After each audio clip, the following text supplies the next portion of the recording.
Kamitsu, so welcome back to my YouTube channel. So pag-uusapan natin ngayon kung ano yung advantages namin sa dealer namin compare sa ibang dealer. Mapa ibang brand man or same brand.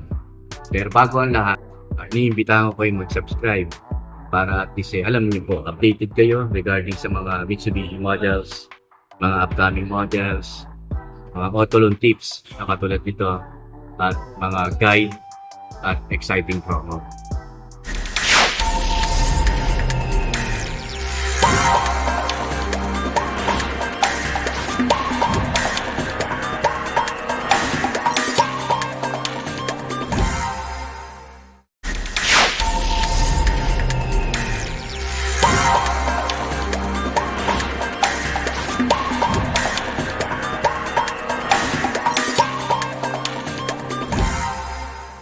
Mga Kamitsu, pag-usapan na natin yan. Ano yung advantage namin? Actually, napakarami yan. Kaya ginawa ko tong video na to para sa inyo. Una-una, dito tayo sa Mitsubishi. Maraming branches yan. Iisipin ninyo. Pero hindi ho lahat is same company. Ganun po yan. So, same brand but different companies. Marami po yan. Hindi na lang ako magme-mention kasi unfair naman yun. Nasabihin ko pa yung kumpanya nila. Pero, pwede ko sabihin yun. Private message nyo kung mag-chat tayo. Dahil magsasabi na naman tayo. So ngayon, pag-usapan natin yung advantage. Ang unang-una, ang regarding sa discount, mayroon kasing promo discount ang planta, yung MMPC. So, isa lang naman po yan. So, lahat po yan, pare-pareho ng discount pagdating sa planta. Kasi sila nagbigay yan para ma-afford ninyo at ma-avail ninyo mga Kamitsu. So, isa lang yan. So, pangalawa, warranty.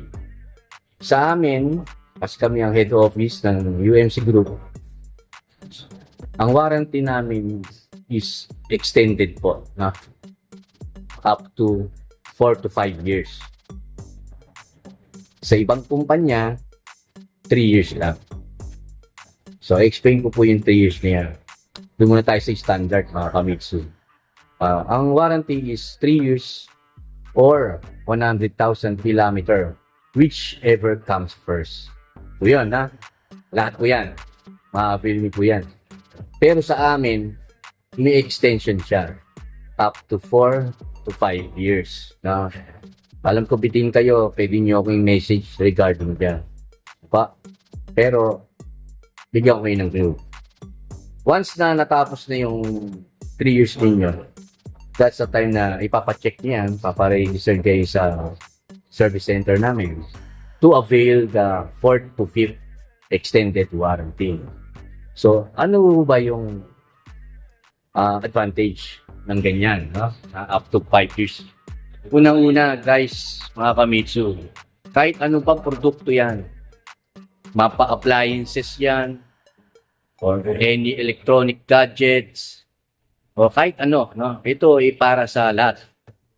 Pag binili mo ang unit, 1 year, bago pa yan, mga Kamitsu. Di ba pa?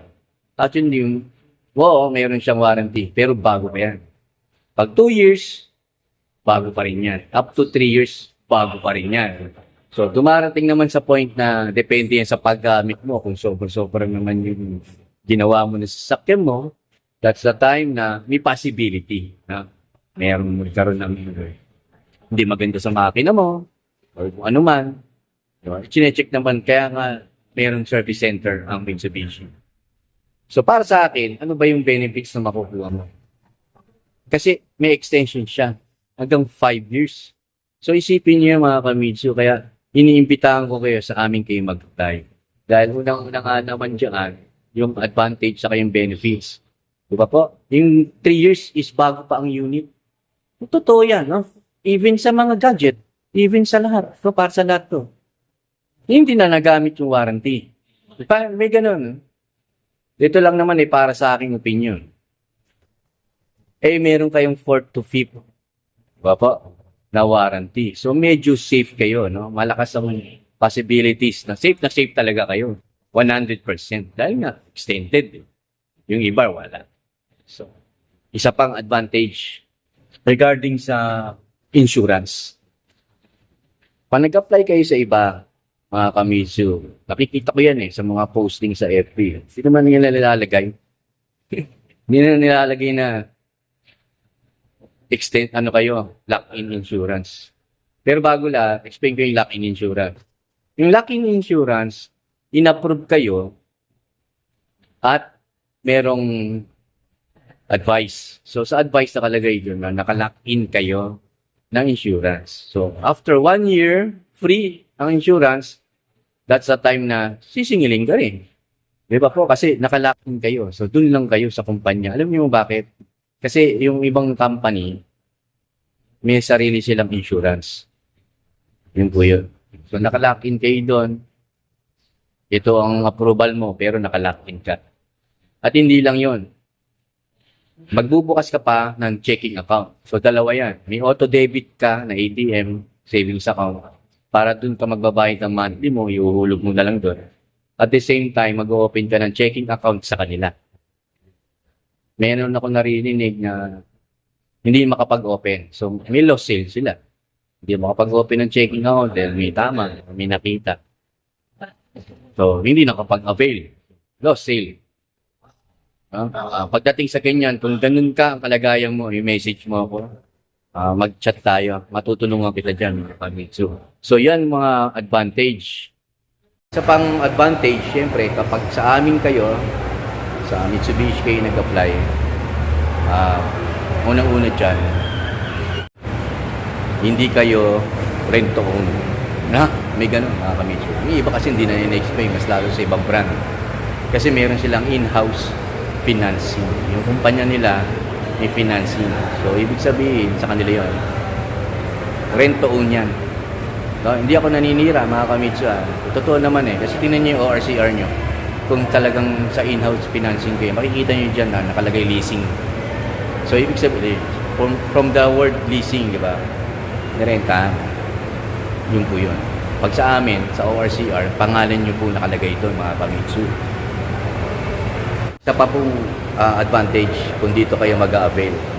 Pagdating sa PMS labor, free ang PMS labor namin up to 20,000 kilometer. Sa iba, hanggang 5,000 kilometer lang. So, dalawang beses lang yun. 1,000 saka 5,000. Free labor. After nun, wala na. Pero sa amin, 10, 15, 20, free pa rin ang labor nyo. So, makakatipid kayo dahil malaki-laki rin. Ang depende sa unit yan. 2 plus, 10,000. So, maliles din pagdating sa PMS. So, yun po ang mga advantages. At ano pa ba? Isa pang advantage, syempre, kung sa akin kayo mag-apply, Kamitsu, may explain ko regarding sa zero down payment. So, ngayon i-explain ko. Diba? Totoo yan, yung zero down payment. Pero depende yan kung anong bangko ang mag-a-approve sa inyo. No, i-explain ko sa inyo yan, hindi ko naman pwede sabihin dito, in public, kasi unfair naman sa iba or sa kanila. So, mas maganda, mag-usap tayo. Kung doon kayo ma-approve, zero down kayo. At pagdating sa monthly amortization, may mga changes talaga. Kasi iba-iba ang rate nila. Pero ang nakikita ko, parang 100s lang Sabihin natin, 16,500 ka. Sa isang bangko, 16,650, 16,700, 16,800. Ganun lang naman ang pagkakaiba. Hundreds lang. Hindi naman masyadong mataas na libo-libo. Hindi po ganun. So, kasi iba-iba ang rate nila. So, pagdating naman sa zero down, at yung bangkong ini-expect natin na zero down at free 2 months sa G4, hindi naman tayo na-approve doon. So, ibang bangko tayo, may good news pa rin. Dahil unang-una, meron silang subsidy na pwedeng lumiit kasi sabihin natin 60,000 yung down payment mo, yun yung lumabas sa tawas. Meron kang 40K subsidy ang bangko. I-less natin doon. 20 na lang ang down payment mo, pero wala ka ng free 2 months. Ganun po yun. So, panalo pa rin kayo ron dahil yun nga, meron nga kasing additional discount subsidy. So, mababa pa rin siya compare naman sa ibang brand na talagang hundreds. ang down payment talaga. So, yun po yung mga advantage natin. So, iniimbitahan ko kayo na dito kayo mag-apply sa amin sa UMC. No? Hindi naman ako makasarili na sa akin kayo mag-apply. So, basta sa UMC Group, tanungin nyo, marami yung advantages. Pero kung sa akin, mas maganda. Para at least ma-explain ko sa inyo, kaya ako nag-YouTube para at least maliwanag.